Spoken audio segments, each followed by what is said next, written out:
Good afternoon. Welcome to the Unitarian Universalist Church of Savannah. Welcome to this celebration of installation. I'm Kurt Ullman, and I'll be serving as worship associate today. Our worship leaders are a cast of dozens, faith leaders from several traditions who honor and bless us with their presence and participation. Here at the UU Church of Savannah, we are working to build a diverse, multicultural, and beloved community. We celebrate the presence and participation of people of all races, genders, sexual orientations, abilities, and ethnic and national origins. We warmly welcome you on YouTube and here in the sanctuary, whomever you may be and wherever you may be in your wild, precious life. With the lighting of our chalice, symbol of our Unitarian Universalist faith, we enter into sacred time. Our chalice lighting words are by Reverend Lisa, and our chalice lighters are her mother and sister, Karma Day and Kathy Day.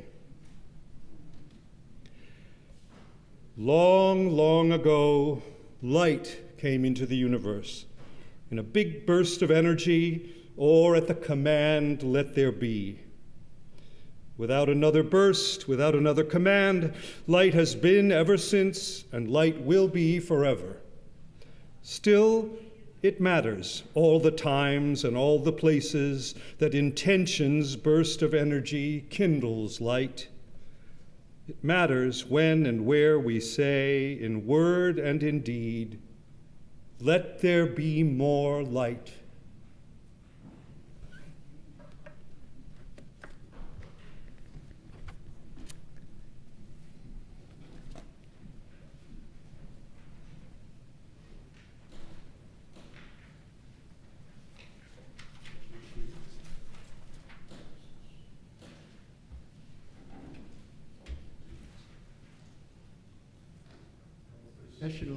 Our processional hymn is going to be rank by rank, and it can be found on the insert in your bulletin. Please join us as we sing.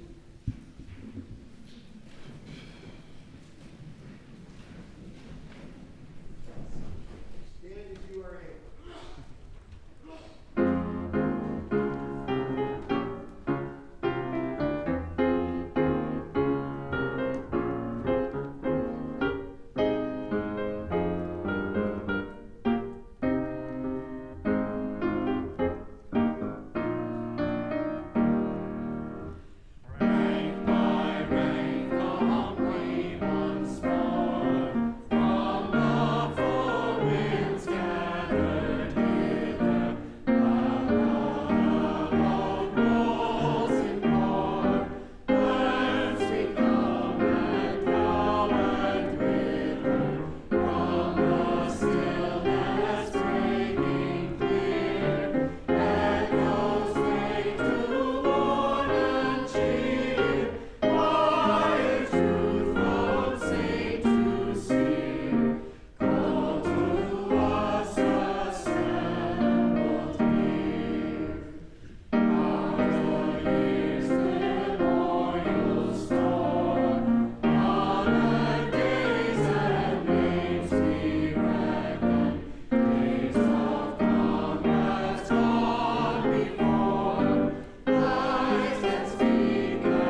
We celebrate the befores and the afters.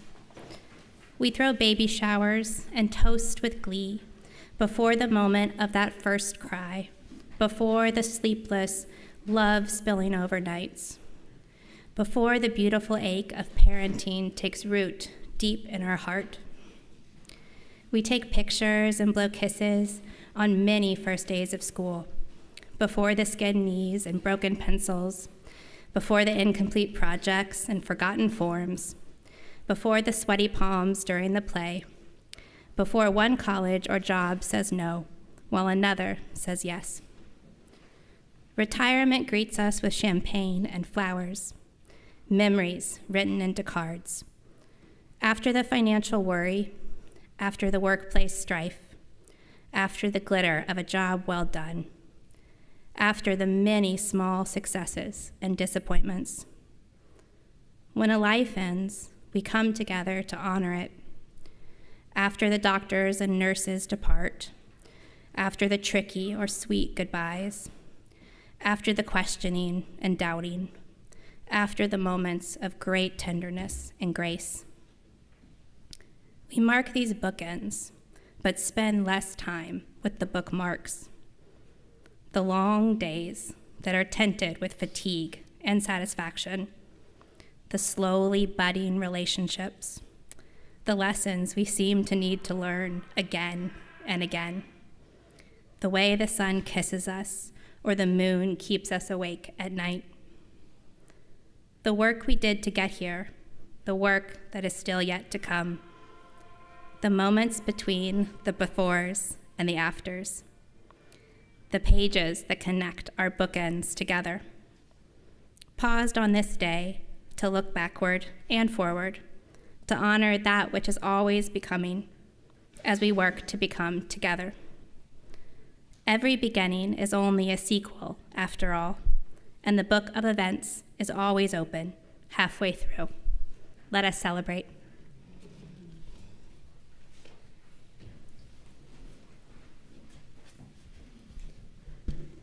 And now we're honored to welcome Rabbi Robert Haas, Dr. Danielle Pilgrim, and Dr. Leon Spencer, who bring greetings this afternoon.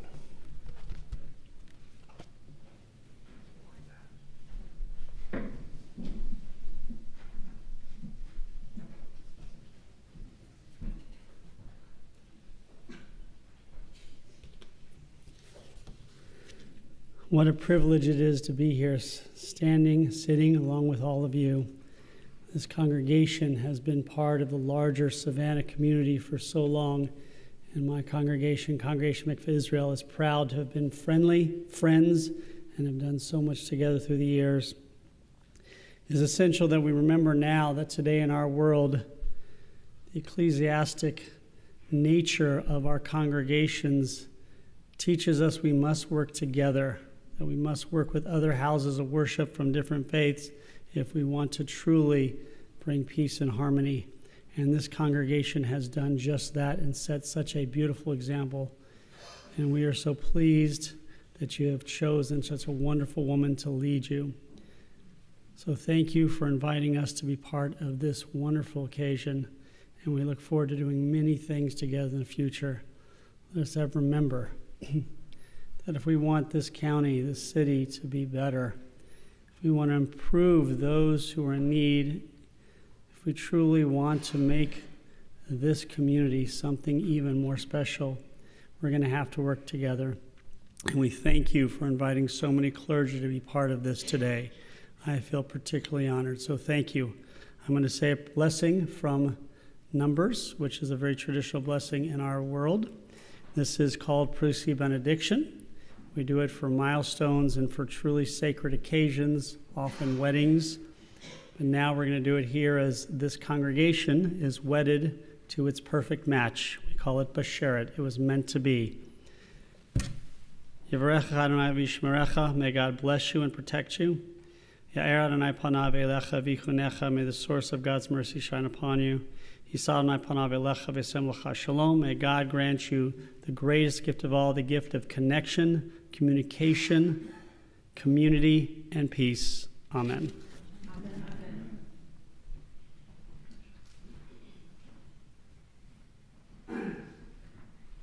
Greetings to all. I'm Dr. Danielle Pilgrim.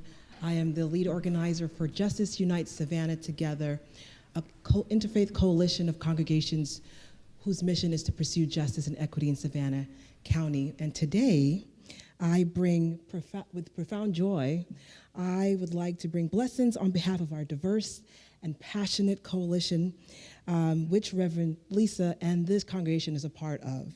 Today, we celebrate the installation of Reverend Lisa, a leader whose compassion and commitment to honoring human dignity and justice mirrors the values we hold dear. Reverend Lisa, as you step into this new chapter of ministry, we wish you strength, wisdom, grace to guide you in the work ahead. We know that your leadership will continue to inspire this congregation to be a beacon of hope, healing, and equity in our shared community. Blessings to you all on this joyous occasion, and thank you for the invitation to be here. God bless you.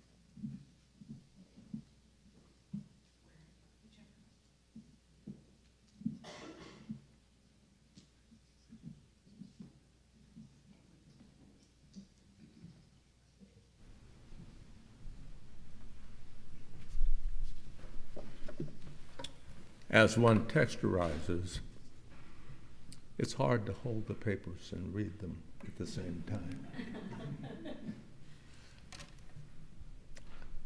I'm Leon Spencer, and it's my honor and it's my pleasure to bring you greetings on this occasion from my home congregation, the Statesboro Unitarian Universalist Congregation of Statesboro, Georgia, not North Carolina. Personally, I find this space haunting in a wonderful sense of the word. This space for me and many others, not just in Statesboro, but many others, this is a holy place.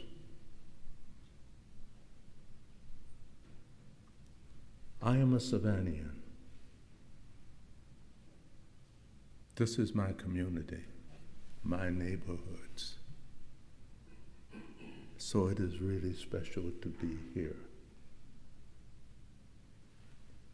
And it's special to be in this congregation. And I have a strange kind of piece that I'm going to give you greetings from two other organizations. DRUM, the Diverse Revolutionary Unitarian Universalists. Not only DRUM, let's talk about Black Lives Matter. Blue, separate organization. I am a Unitarian Universalist. I am Black. I am a member of DRUM. I'm a member of Blue. I'm a member of the Statesboro congregation, Church of the Larger Fellowship, you name it. But I am sort of nervous and haunted while I'm here. I'm nervous and I'm haunted, and I'm going to do my 2 minutes, and I'll be out of here. Is that this congregation, I see people of color. Carol Green. Paul, you remember Carol Green? Paul Johnson is there. Winifred Latimer Norman was here. Norma Poinsett, Black woman who said what she needed to say and wanted to say. She didn't matter where the audience was, but she said it. And I could go on, and they were my teachers as I chaired. It's nice having the co-president thing, but chairing the Black Concerns Working Group, Journey Towards Wholeness, Racial Justice, Communities. I look to you. So, this is a learning place, and what I wish for this congregation is giving your minister the support. Courage is in this building, folks. This building speaks loud.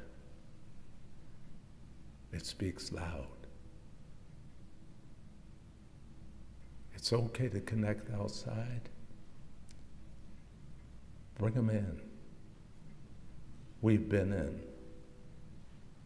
Ponder the question, where have all the people gone? We are here in spirit, and we're Unitarian Universalists. And I wish on this occasion all the blessings, support, and courage that Blue, don't be fooled by our title. Black Lives Matter. We do matter, but know that we are here supporting you as we always have. And the same with the Trump Multicultural Group. Greetings, and thank you for your time.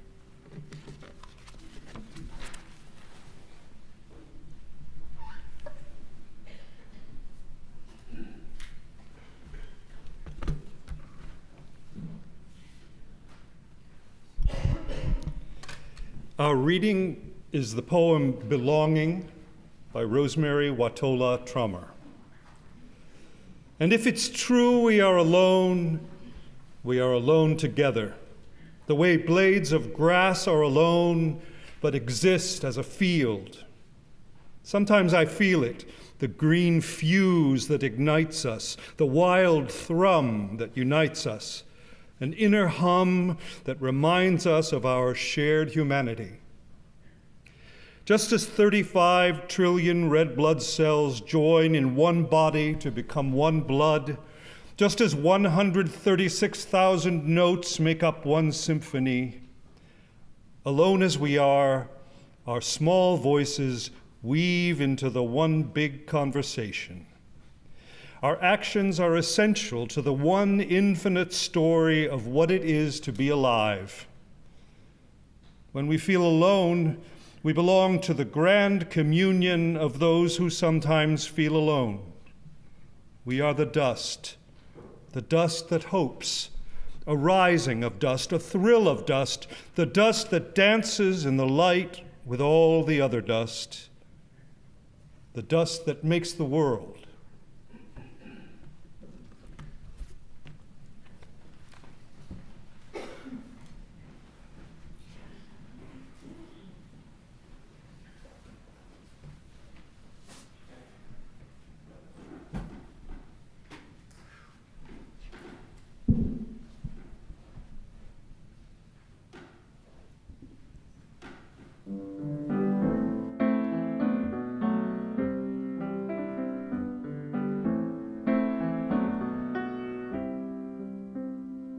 Some paths are straight and strong till they divide and though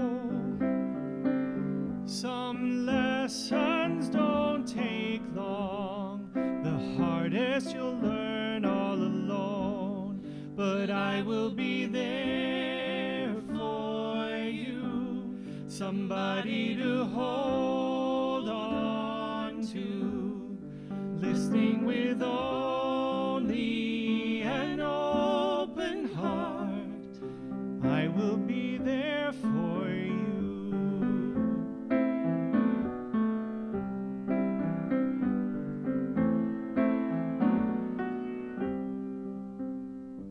I'd ask the moon to stay, give you the strength I would, leave stars to guide your way if I ever could, and I will be there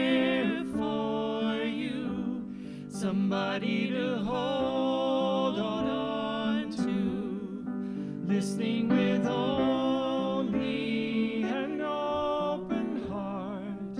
I will be there for you.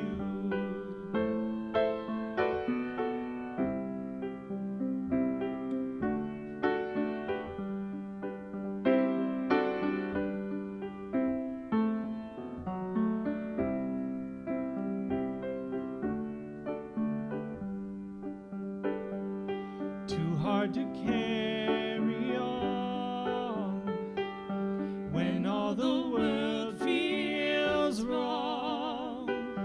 Just in case hearts and promises break, you've got someone you can count on. And while you're on your own, I will be standing by.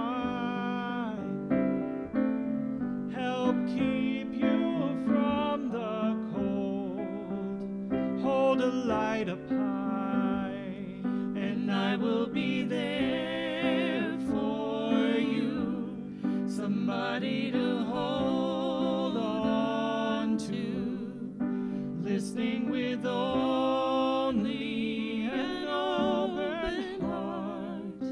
I will be there for you, and I will be there for you. Somebody to hold on to, listening with only an open heart. I will be there for you.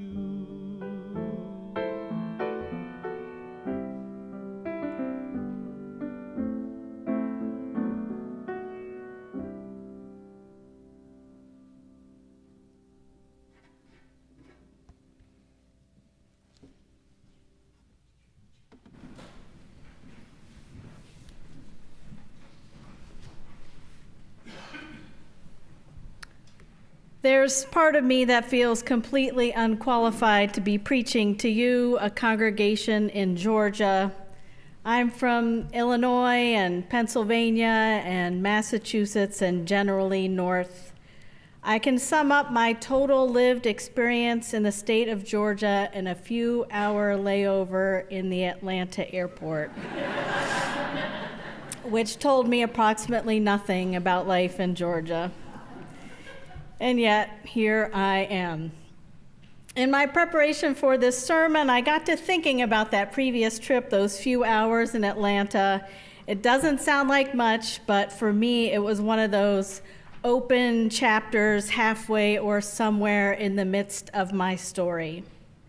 I was on the tail end of 20 hours already traveled, 2 flights already made, one across the Atlantic Ocean at the completion of a 2-year-plus stint overseas in the Peace Corps.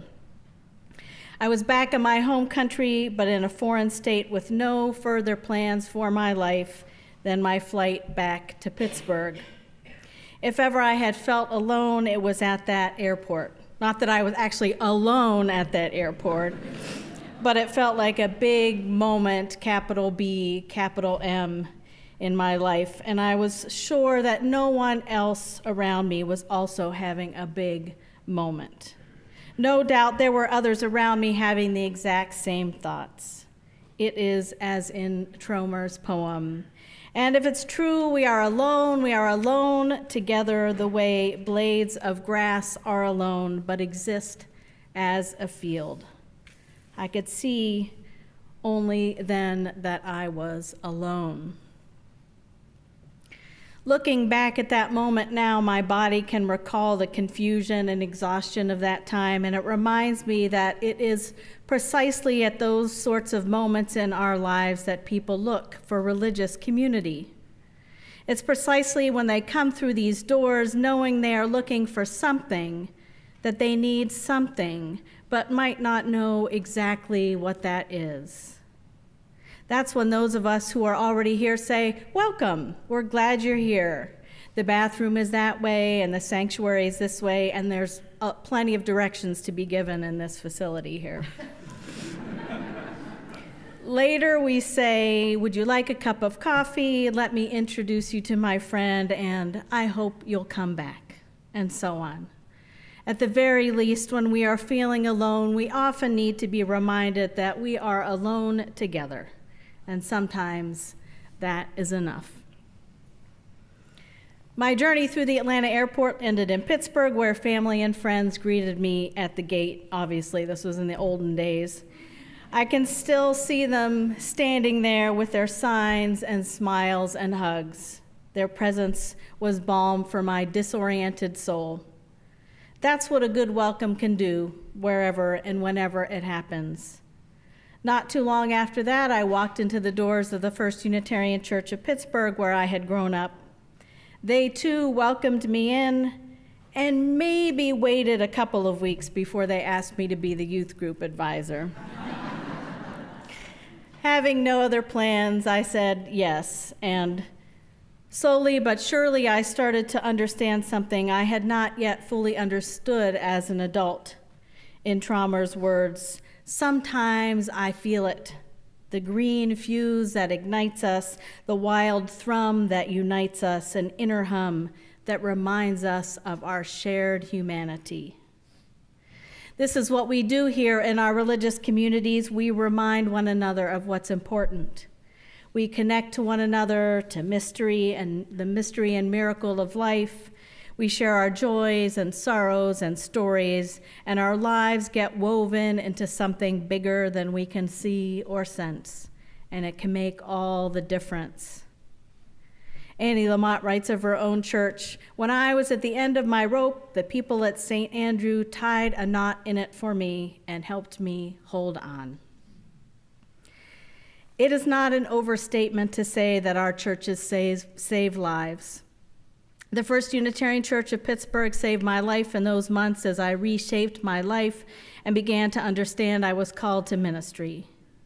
The people of that congregation kept opening doors for me, kept showing me possibilities, kept cheering me on until I figured things off and went off to seminary, on to the next chapter. But the people of that church had saved my life before, by loving me when I didn't love myself, by teaching me about the world, by being with me in times of grief, by honoring my questions, and so on. I want you to know that even though I haven't been to Georgia, plenty of people I know have, and almost to a person, when I told them where I was coming this week, and they said, "Oh, Savannah." Just like that. And I'm going to do that now, from now on. Well, everyone said that with the exception of my 13-year-old son, who said, "Bring me back some food." That's pretty much what he always says, but in this case, judging from what I've experienced so far, it is a really good call. I may not know a lot about Savannah or Georgia, but I do know a lot about the Reverend Lisa Day. We go way back, all the way to the last century. In 1997, I was just starting out at my first called ministry in Joliet, Illinois, and Lisa was just ahead of me in tenure at South Bend, Indiana congregation. And at a district ministers gathering, I approached her with the scintillating conversation starter, "Did you go to Harvard Divinity School too?"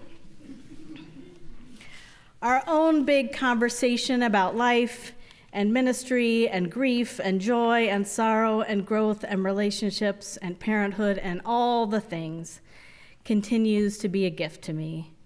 I'm a big fan of Lisa's creativity, thoughtfulness, compassion, artistry, imagination, resiliency, fierceness, and way with words, to name a few things. Don't let anyone tell you differently. We ministers cannot do it alone.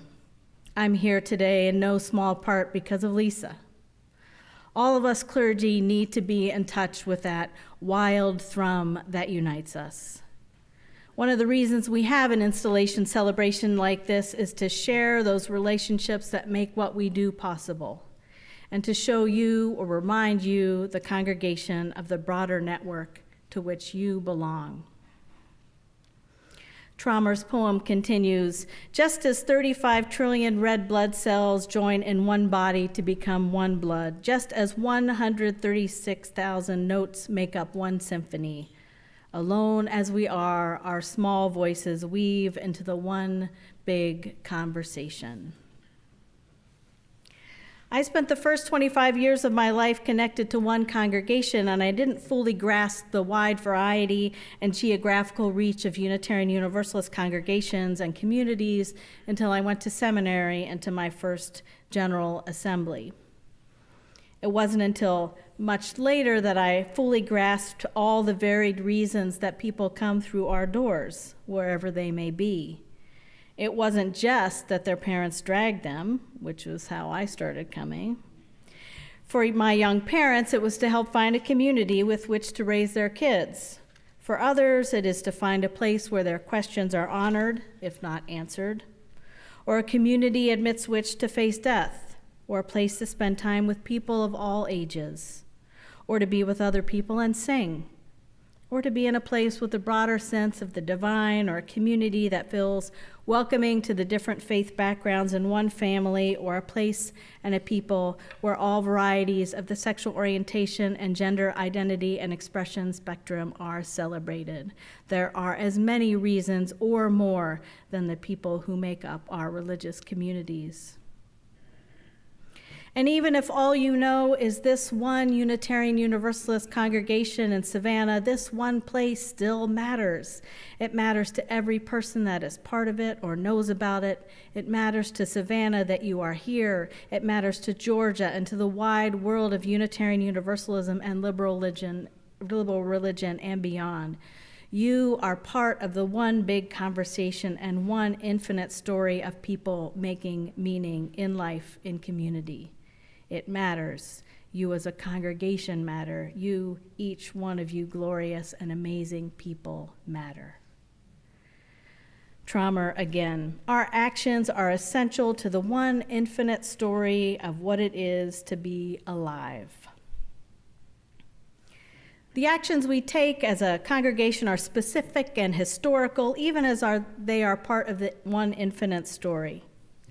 I know both Lisa and I, and at least some of you, can tell stories of how our congregations have responded to leadership and ministerial transitions, to community tragedies and celebrations, to policy decisions, to figuring out how to respond to difficult behaviors and how to draw boundaries. There are also stories of congregational responses to broader historical events, like a community vigil on September 11th, big fabulous wedding celebration with 10 couples after the victory of marriage equality, the millions of pivots that the pandemic required. Recently, the congregation where I serve has helped to welcome trans refugee families from unsafe states in response to all the anti-trans legislation happening around the country. Right now, we are just days away from one of the most consequential elections in our country's history. Our congregation has been sponsoring postcard and letter writing, phone banking, and canvassing trips to Wisconsin and Michigan.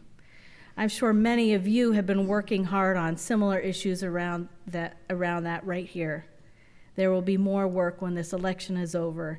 These are all specific parts of the infinite story of us all trying to make meaning and stay in community and bending the arc of justice the way we best know how. It all matters. Traumer's poem concludes, when we feel alone, we feel we belong to the grand communion of those who sometimes feel alone. We are the dust that hopes, a rising of dust, a pitch of dust, the dust that dances in the light with all the other dust, the dust that makes the world. I'm sorry that it took me about 5 decades for me to get to Georgia. I'm glad it finally happened. Now I have some real lived experience of you all and the work and the love made manifest of this congregation.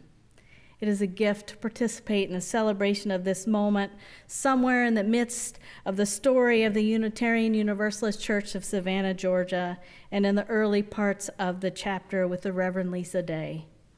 Maybe our paths will cross only this once. Maybe it will happen many times more. No matter, together they still belong to the one interconnected web of Unitarian Universalism, of congregations, of religious communities saving lives and making a difference right where we are and in the world. As I look back on my first trip to Georgia on those few hours in the Atlanta airport, and I think about how alone I felt, now I see that I was only really alone together, the way blades of grass are alone but exist as a field. But it took a religious community to remind me of that. May we open our hearts and minds wide open to all who approach our doors. May we keep on learning and growing together, making new possibilities happen for and with one another. May we know each of us individuals and each of our communities matter in this infinite story of being alive. And so, may it always be.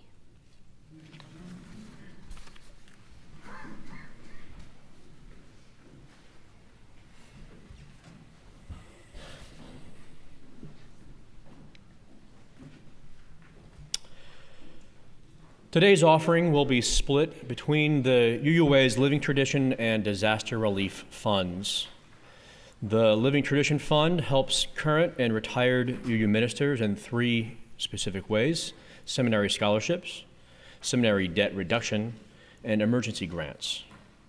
The Disaster Fund helps UU churches and their local communities who have gone through a big thing like wildfires in the West or, multiple hurricanes within a few weeks here. Frankly, these 2 resources have been a tremendous blessing to my congregation and to me personally. On September 27th, Augusta, Georgia, including the campus at the UU Church of Augusta where I serve, was severely impacted by Hurricane Helene. The folks who administer the Disaster Relief Fund were immediately supportive. After guiding me through the application process, we received $23,000 by October 13th. This gift was made possible by generous donors from across the country, some of whom may be present here today. This fund is clearly doing what it's supposed to do, and yet it is spread thin because of unprecedented widespread damage throughout the Southeast. My church, UCA, is not the only community hit by the storm and or Milton soon after. Asheville, North Carolina, and all the cities in the Tampa Bay metro are in active recovery mode and could use some assistance. Your generosity today could do so much for so many. I've also been helped by the Living Tradition Fund. I've received a grant each year since graduating from seminary to help defray the enormous cost of seminary debt. And in emergencies like the aftermath of a hurricane, this fund has proven indispensable as well. In solidarity with many of my colleagues, our lives would look much different without support from both of these funds. Funds which, in turn, need support from folks like you. Financial generosity is so important to affirming a sense of mutuality among us. The practice of generosity reaffirms the commitments we've made with each other, just as we do here today with this installation. An installation that does not mark the beginning of a relationship, but codifies a relationship already nurtured, yet still ripe with possibility. And that's what we do with our resources today, too. We reaffirm our relationship with all of Unitarian Universalism in a way that will have a lasting, tangible impact, a lasting story among the infinite story. Cash and checks are both welcome. Checks can be made out to the UU Church of Savannah with installation offering in the memo line, and checks which are mailed to the church after tomorrow will be gratefully received as well. I ask that you please give generously, and we thank you for that generosity.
Well, everyone, and Reverend Lisa, the big moment has arrived. So if you will find your worship folder and prepare for your parts to respond. Our congregation of children, youth, young adults, and adults who come together to work, play, learn, and grow spiritually emerged from the disruptions both of ministerial transitions and the COVID pandemic, eager to fully resume our congregational life and our shared ministry with one another and our fourth settled minister, claiming the right of the free church to choose such ministers as best fit the setting and dreams of the living congregation. We have called the Reverend Lisa Day to be our minister as she inspires us with her insightful sermons and meaningful readings, engages us in dialogue and compassion and an open mind, and motivates us with her commitment to working toward a unifying and hope-filled future for our church and all our communities, with Savannah, our neighborhood, Unitarian Universalism, our faith, and the planet Earth, our home.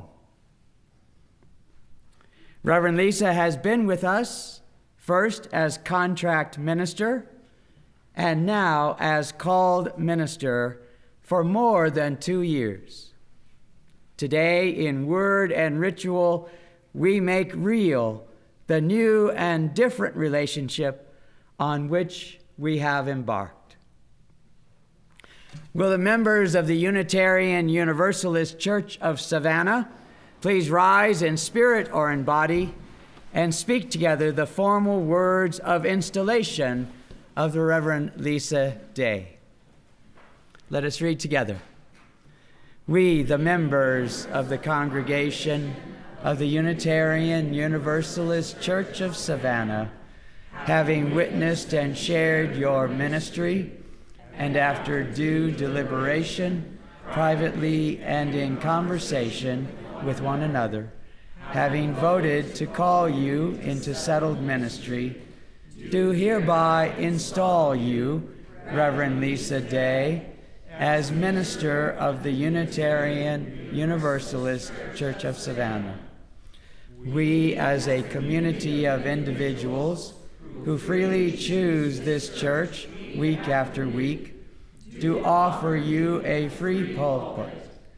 We ask you to lead us in our endeavors as we strive to co-create a world in which justice, equity, and peace flourish because love prevails.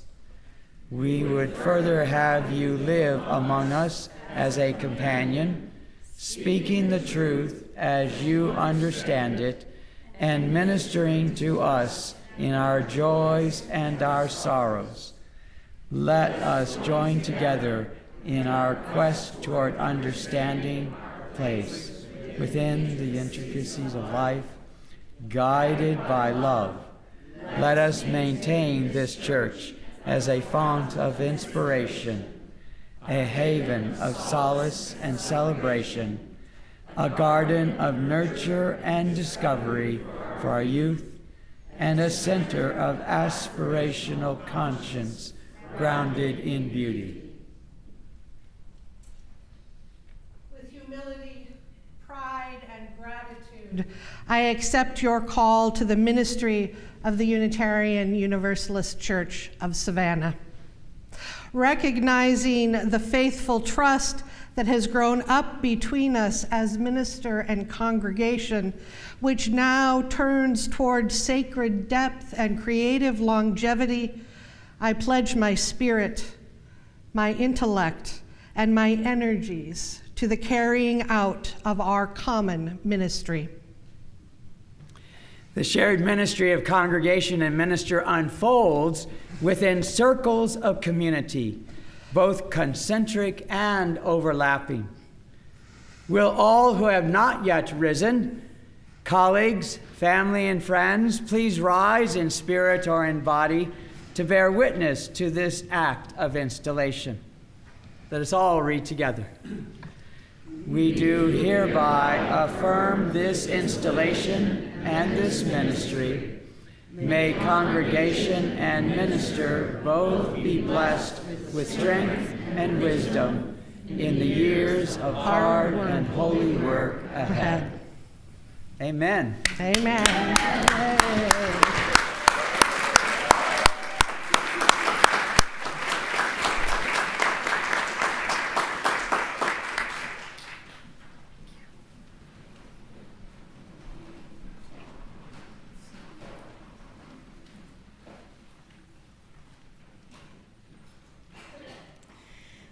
Won't you please pray with me?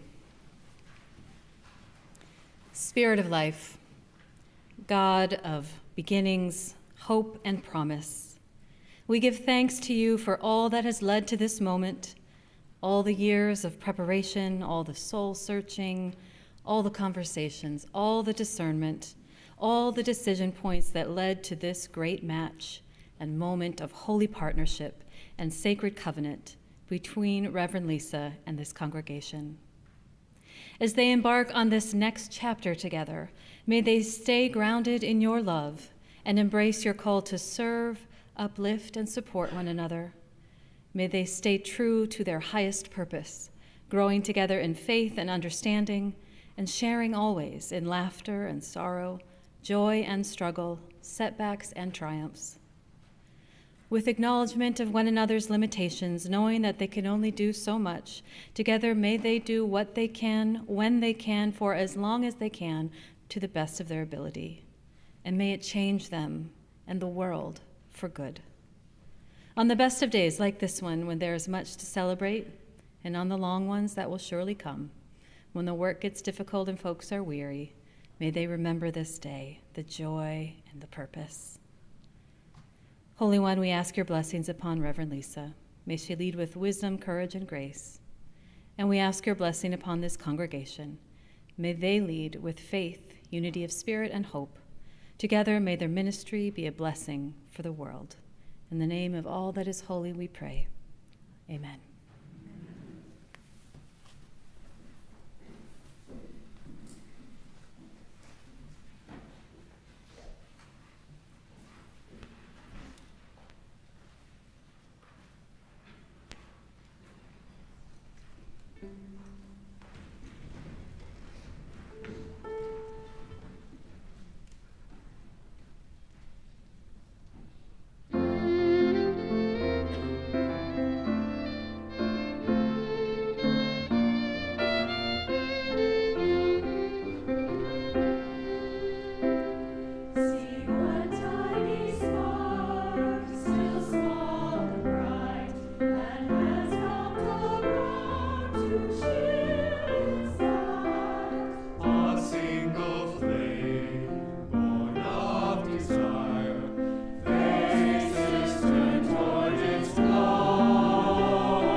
Well, it's good to be here.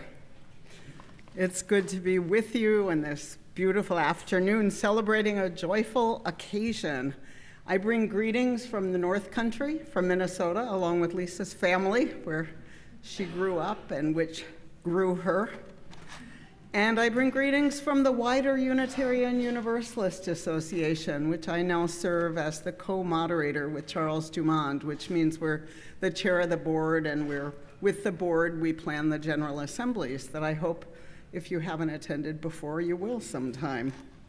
So I want to talk to you for a few minutes about the role that you, the congregation, have today and in days to come, as Lisa's ministry weaves with your own lives and ministries to create a powerful and vital community.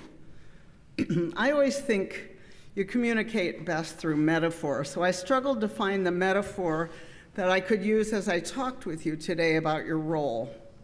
With sports as a metaphor, I could say that Lisa is like your coach, but you are the actual players, and the game depends on you. That gives me a chance to talk about my home team, the Minnesota Lynx, who have been described as a great team with good players, as opposed to the team they're currently playing, the New York Liberty, who have been described as a good team with great players. The difference isn't just semantics, it's huge. A great team with good players means that the players are better together, stronger together than they are as individual superstars, that their belief in and love for each other fuels excellence. It's a superpower to believe in the power of the others around you, of your community. My team has a world-class coach, and they listen to her, as you have a great minister, but she doesn't win those games. She can only support the best in them, as they want to win the game, to be great. And so that's one appropriate way to think about your congregation, that you want to live up to Lisa's belief in you by believing in and supporting one another, believing that you are stronger together than any of you could be alone. But then I say to myself, a lot of people don't like sports. I mean, aside from women's basketball, neither do I. So I could talk about one of my other loves in life, improv, and say that while most people know the first rule of improv is to say yes and, not as many people know why. And the reason why is key to your congregation's role and success.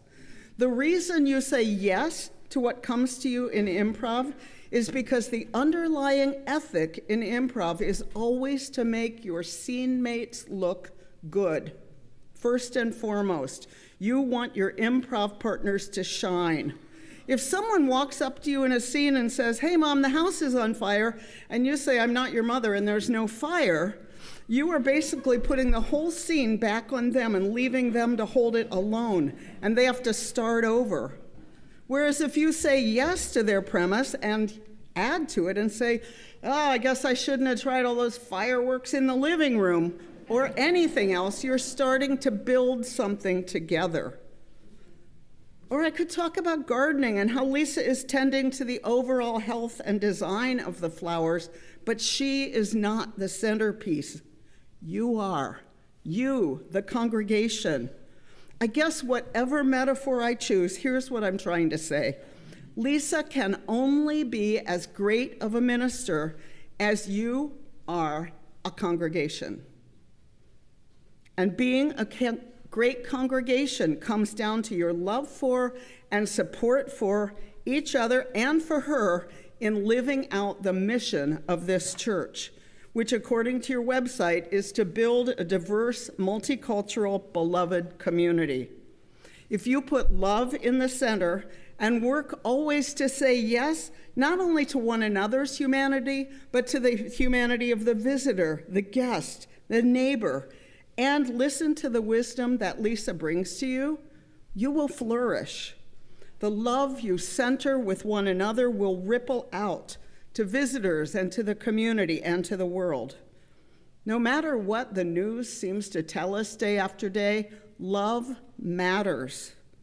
How you are with one another matters. How you welcome the stranger and the neighbor matters. Love matters. So my charge for you today is trust one another and Lisa, put love in the center, and let it radiate out as far as it will go.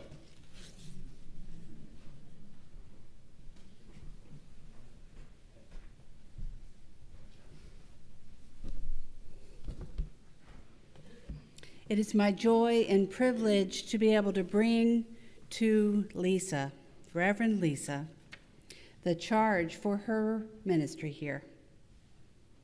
And as Reverend Meg Riley just shared, all that we do in ministry when we hold love at the center comes into the world as a gift. And you are a gift here.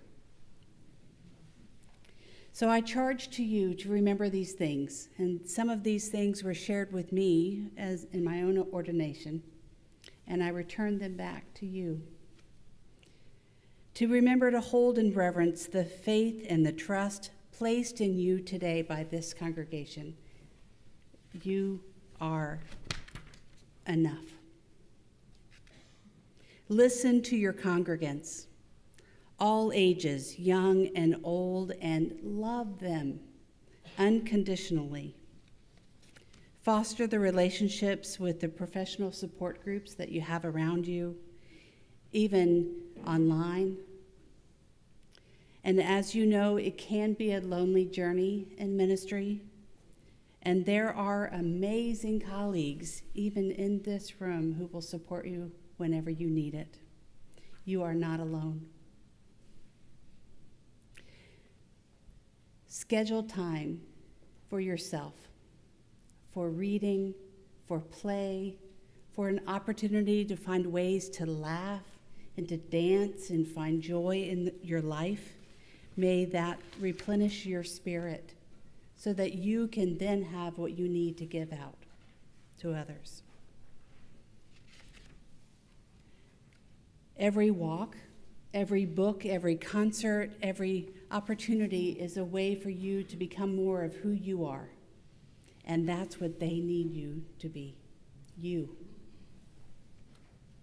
Stand in solidarity with the traditionally marginalized and oppressed, and be active in your engagement with the community. Live in grace with humility and gratitude, and may I remind you one more time, to play and dance and live in love. And yes, you are enough. Remember that. Bless you, Lisa, and bless your ministry here.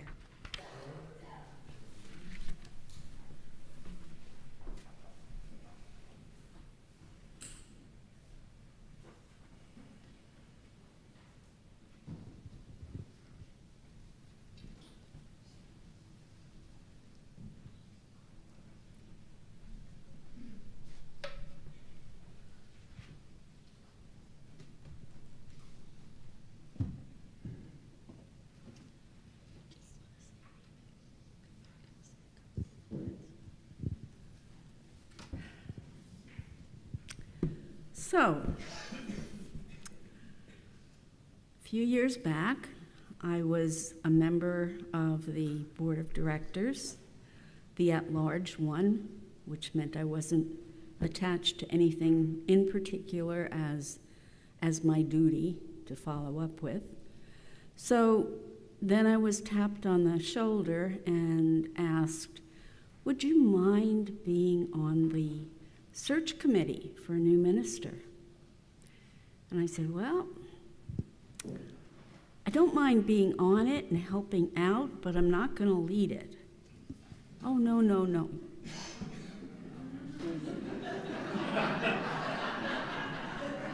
Need I say more? But then Lily Hutto came along and said, I'll help you. And she and I became kind of co-leaders. And then John Miller in the choir graciously joined us. and helped an amazing amount. Okay, we started the search. First, we had to figure out what you're supposed to do, how you work with this system. And it was a great and intense learning experience, certainly for me. I don't know, Lily? Oh, sure. Yeah. John was a little bit better aware of what we needed to be doing. But long story I'll cut short. We received an application, I guess you would call it, from Lisa. And of course we all got it, we shared it at the same time. I was reading it, and just the more I read, the more I knew I wanted Lisa to be a part of us. And I checked with my other two buds, and they had had the same experience. This is somebody we really need to look at. And we set up a Zoom call with her, and the more we talked to her, the more we were convinced. And then all that comes after that came after that to bring us to where we are today. And I am so relieved and so glad to have you with us. So Lisa, would you come up and this is the gift to Lisa to commemorate today from the congregation. They can hear me. Okay. They can.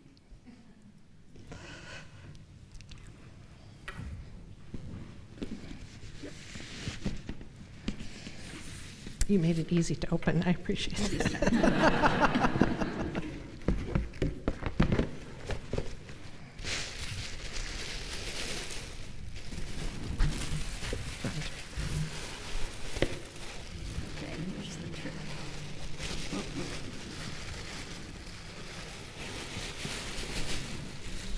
Oh, it's on a hanger. It was. Oh, well.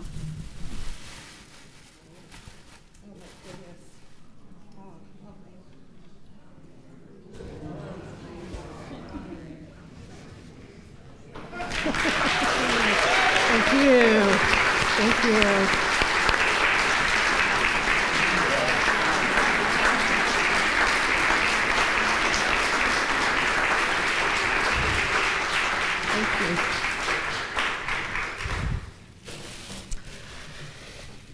Well, the system changes, and it had been 15 years since I last went through the system, and then I found out that now ministers give congregations gifts too.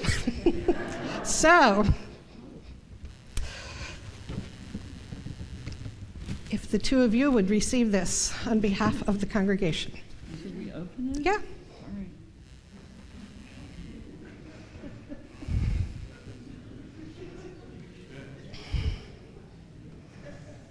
Our math didn't work.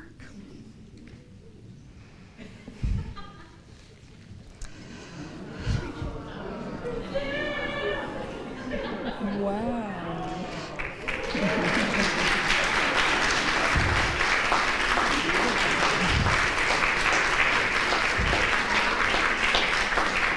Thank you. You're welcome. I don't know that it will safely hold fire, but we can use it for the water ceremony or the flower ceremony. It's beautiful. Thank you so much. You're welcome. Thank you. Lovely. Here, I'll just take it with. I'll take it with me.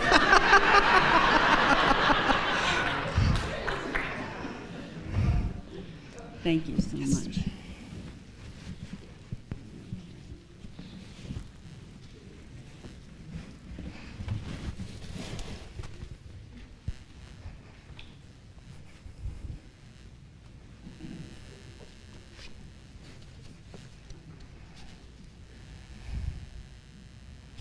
Okay. Will you please rise in body or spirit for our recessional hymn?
Life called us here over many paths and through many life stories, here to this church, to this covenantal relationship, to this grand and solemn and festive celebration, to this gathering of neighbors, colleagues, family, and friends who celebrate with us. Life called us all here, and now life calls us on, further into the great conversation that is our life as minister and congregation, as a faith community among faith communities, on a square, in a city, on a globe, into celebrations of ordinary days made holy by our living them together, into journeys home, into the next chapter of the one infinite story of what it is to be alive.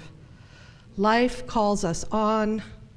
Let us go forth answering the call with intention and joy and love.